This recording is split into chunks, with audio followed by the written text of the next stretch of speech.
Hello and welcome back to Part-Time Gaming. This is a series where we analyze and rate video games from the perspective of a full-time working professional. My goal with this series is to give people with full-time jobs and busy lives like myself reviews of games that analyze how compatible they are with the busy professional's lifestyle. And today I'm looking at a game that not one but two busy individuals took the time to play and beat in less than a week, Overcooked 2. My wife and I could not stop playing this adorable, silly, wild, manic, infuriating, exhilarating game every night for about a week. And we're still playing the arcade levels whenever we get the urge to head back to those crazy kitchens. The energy that this game generates both in the game itself and between the people playing it is something I haven't ever really seen in any other game. My wife literally had dreams that she was playing this game multiple nights in a row. It was like our second jobs for a week, in a good way, I think.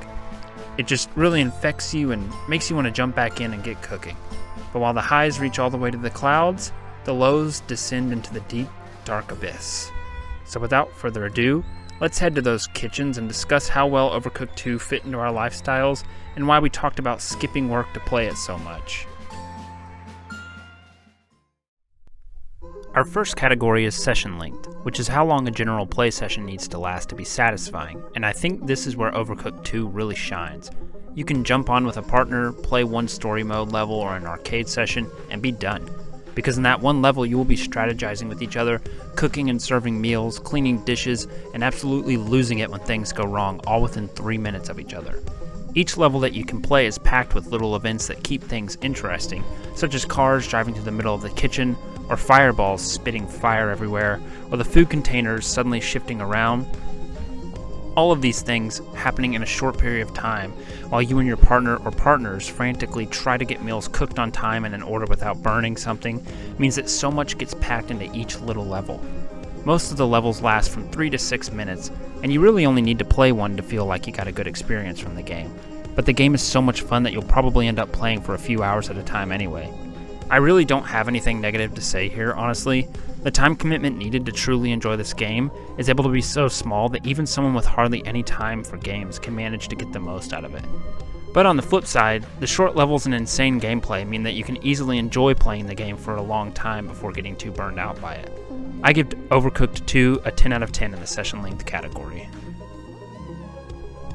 Next we have game length, which is how long it generally takes to beat the main story of the game. This doesn't include optional levels, collectibles, DLC, etc. Overcooked 2 has a pretty short story mode. There are a total of 36 levels in the main campaign, not including the 8 Kevin levels, which are typically very difficult.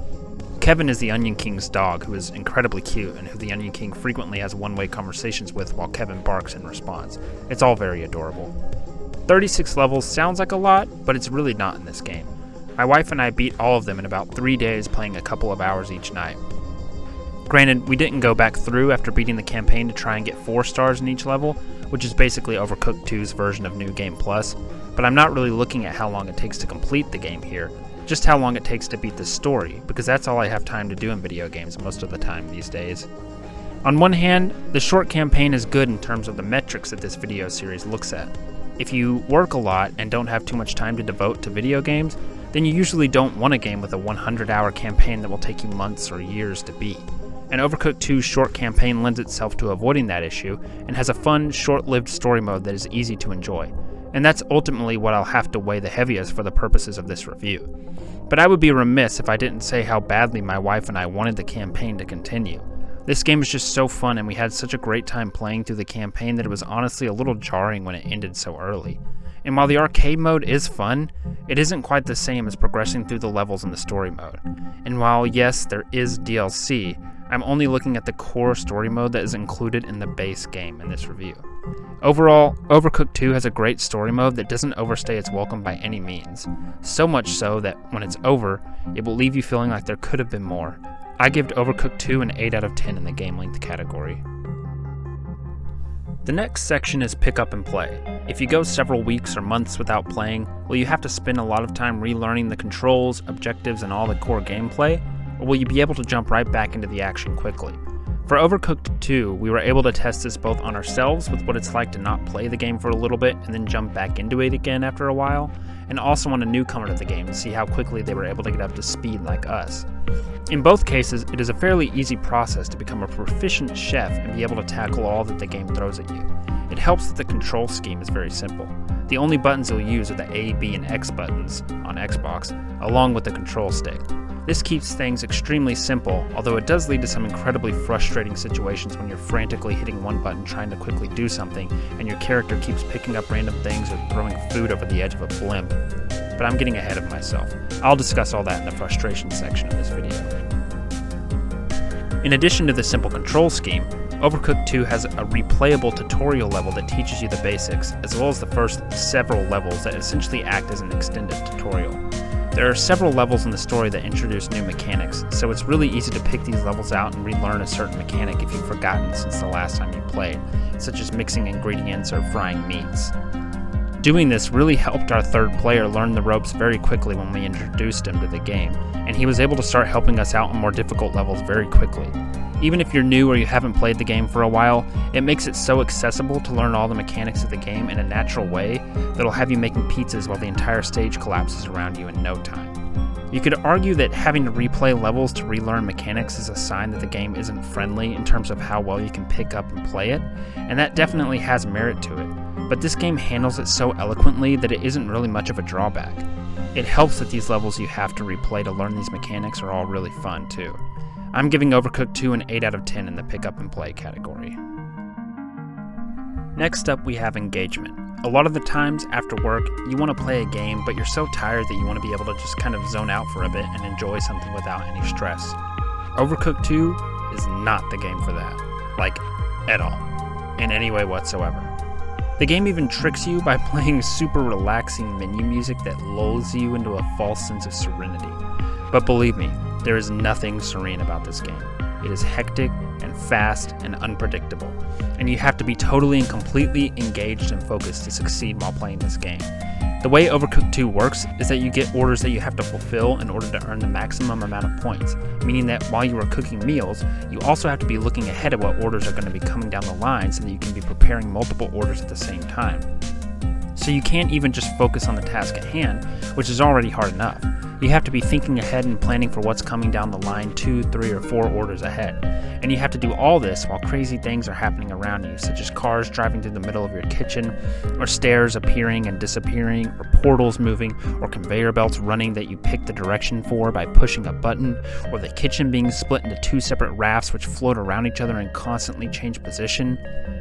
There were nights where my wife and I chose not to play this game because we just couldn't muster up the mental energy to do so, even though we really wanted to play it.